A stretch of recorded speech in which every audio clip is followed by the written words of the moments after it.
ফিলিস্তিন থেকে Sudan, Myanmar থেকে জিনজিয়াং কিংবা ভারত, সব জায়গায় কোণঠাসা আজকের মুসলমানরা। অথচ এই মুসলমানরাই বিশ্বকে নেতৃত্ব দিয়েছে সবচেয়ে বেশি সময় ধরে। যাদের হাত ধরে ইসলাম পৌঁছে গিয়েছিল ইউরোপ পর্যন্ত, অবদান রেখেছিল জ্ঞান বিজ্ঞান এবং চিকিৎসা শাস্ত্রে। অথচ আজকে সর্বত্রই যেন হাহাকার। বিস্তারিত তুলে ধরেছেন আরিফ হাসান।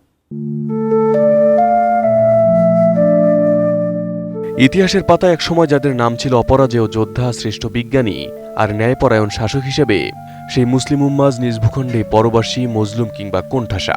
ফিলিস্তিন থেকে সুদান, মিয়ানমার থেকে জিনজিয়াং কিংবা ভারত, সর্বত্রই যেন একই হাহাকার। বিশ্লেষকদের মতে মুসলমানদের বর্তমান দুর্দশার সবচেয়ে বড় কারণ হল তাদের অভ্যন্তরীণ অনৈক্য।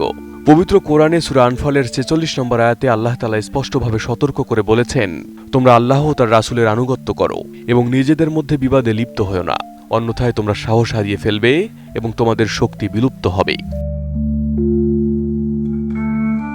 ইসলামী চিন্তাবিদদের মতে আজ মুসলিমরা কুরআন, রাসূল এবং কিবলা এক হওয়া সত্ত্বেও হাজারো ফোরকা ও দলে বিভক্ত।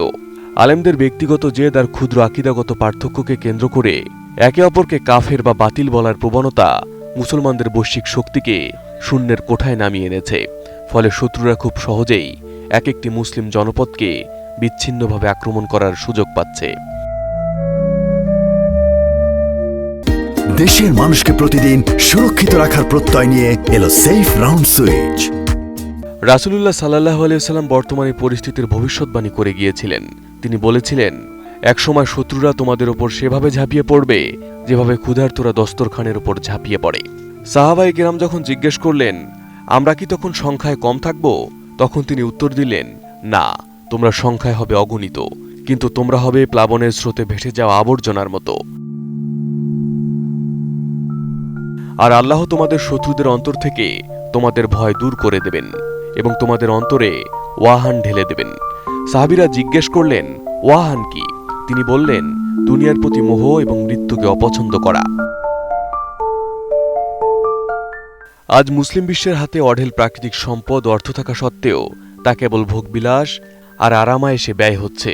ত্যাগের মানসিকতা হারিয়ে যাওয়ায় জাতি হিসেবে মুসলিমরা এখন আদর্শহীন এক জনসমষ্টিতে পরিণত হয়েছে।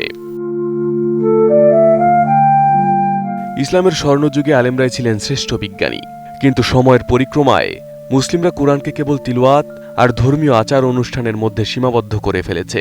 অথচ কুরআনের প্রথম শব্দ ছিল ইকর, মানে পড়ো, যা ছিল মহাবিশ্বকে জানার আহ্বান।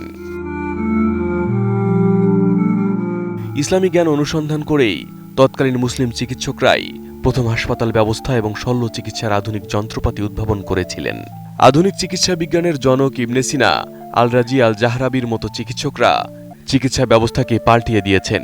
শুধু চিকিৎসা নয়, বর্তমান বিশ্বের ডিজিটাল বিপ্লবের মূলে রয়েছে মুসলিম গণিতবিদদের দেওয়া সূত্র ও সংখ্যাতত্ত্ব।